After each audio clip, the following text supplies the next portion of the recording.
តើធម្មវិជ្ជាដែលបានប្រើប្រាស់ក្នុងបេសកកម្មតាមចាប់លោកអូសាម៉ាប៊ីនឡាដេនតើមានលក្ខណៈពិសេសអ្វីខ្លះសួស្តីអ្នកទាំងអស់គ្នាខ្ញុំគឺជានិស្សិតដែលបានទទួលហៅឧបករណ៍និងបញ្ចប់ការសិក្សាផ្នែក Bachelor of Aeronautical Engineering ឬក៏ភាសាខ្មែរហៅថាវិស្វកម្មអាកាសចរណ៍បន្ថែមពីនេះទៅទៀតខ្ញុំក៏ជាសិស្សដែលបញ្ចប់ការសិក្សាផ្នែក Helicopter Commercial Pilot License គឺវគ្គហោះហើរឧទ្ធម្ភាគចក្រផងដែរហើយថ្ងៃនេះខ្ញុំមានរឿងរ៉ាវមួយដ៏គួរឲ្យចាប់អារម្មណ៍ទៅលើឧទ្ធម្ភាគចក្រមួយប្រភេទដែលសហរដ្ឋអាមេរិកប្រើប្រាស់នៅក្នុងបេសកកម្មមួយតាមប្រមាញ់ឬក៏តាមចាប់នៅភារវករម្នាក់អញ្ចឹងខ្ញុំចង់ឲ្យអ្នកទាំងអស់គ្នាមើលនៅឧទ្ធម្ភាគចក្រមួយប្រភេទដែលនៅខាងក្រោយខ្នងខ្ញុំនេះឧទ្ធម្ភាគចក្រប្រភេទនេះគឺឧទ្ធម្ភាគចក្រ Z20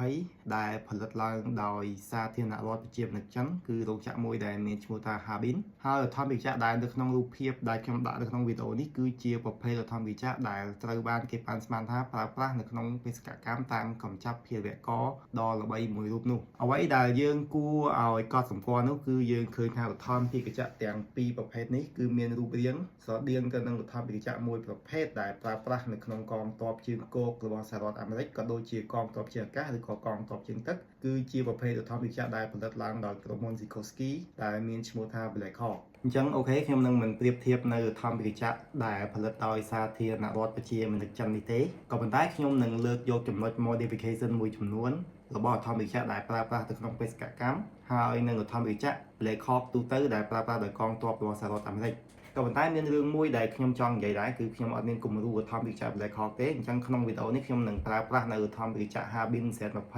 ដើម្បីយកមកបញ្យល់ពីព្រោះឧទ្ធម្ភាគចក្រនេះគឺស្រដៀងគ្នាខ្លាំងមែនទែនជាមួយនឹងឧទ្ធម្ភាគចក្រ Black Hawk របស់សហរដ្ឋអាមេរិកចំណុចទី1ដែលអ្នកទាំងអស់គ្នាឃើញនៅក្នុងរូបភាពនោះគឺជារូបរាងរបស់ឧទ្ធម្ភាគចក្រហើយរូបរាងខុសពីរូបរាងឧទ្ធម្ភាគចក្រទូទៅដោយសារតែវាមានរូបរាងស្រួច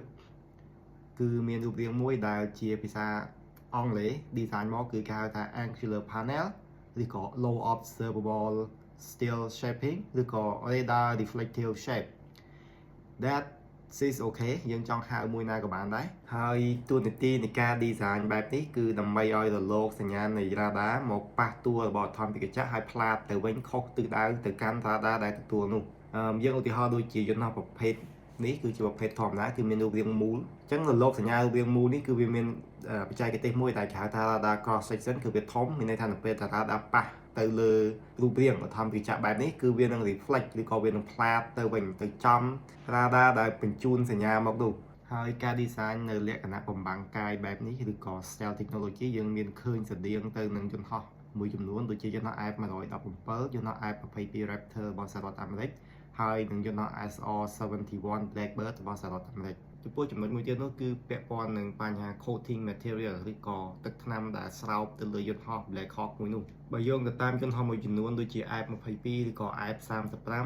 វិស្វករសហរដ្ឋអាមេរិកក៏បានប្រើប្រាស់នៅមធ្យោបាយមួយហៅថា radar absorbed material ដែលវាគឺជាទឹកថ្នាំមួយប្រភេទដែលត្រូវបានគេយកមកលាបនៅលើយន្តហោះមានច្រើនជាន់ក្រាស់ហើយនឹងថ្លៃមែនទែននៅក្នុងការ produceទឹកថ្នាំទាំងនោះគឺមានតួនាទីស្រូបយករលកសញ្ញាដែលបញ្ជូនពី radar ទៅកាន់យន្តហោះប៉ះជាមួយនឹងយន្តហោះហើយវាស្រូបនៅរលកសញ្ញាទាំងនោះរួចបំភាយវាទៅជាកម្ដៅបន្តិចបន្តួចតែកត្តានេះគឺបានធ្វើឲ្យ radar cross section របស់យន្តហោះគឺកាន់តែតូចនិងអាចគប់ផ្សំជាមួយនឹងចំណុចដែលខ្ញុំបានលើកឡើងខាងមុនគឺអាចធ្វើឲ្យរលកសញ្ញាដែលផ្លាតចេញពីយន្តហោះទៅកាន់ radar វិញគឺកាន់តែតិចកត្តាទាំងអស់នេះគឺអាចធ្វើឲ្យឧទ្ធម្ភាគចក្រមួយនេះគេចផុតពី radar របស់សត្រូវបានហើយចំណុចមួយទៀតដែលខ្ញុំចង់បញ្ជាក់នោះគឺខ្ញុំបានដាក់នៅ reference នៅក្នុង comment ចឹងអ្នកនរគ្នាអាចមើលបានហើយអាចអានបន្ថែមបានខ្ញុំបានដកស្រង់វាចេញពីសៀវភៅដែលខ្ញុំធ្លាប់រៀនពីមុនមកមួយទៀតនៅក្នុងវីដេអូមួយទៀតគឺមានពីរចំណុចទៀតដែលខ្ញុំចង់លើកមកនិយាយទី1គឺចំណុចដែលពាក់ព័ន្ធទៅនឹង exhaust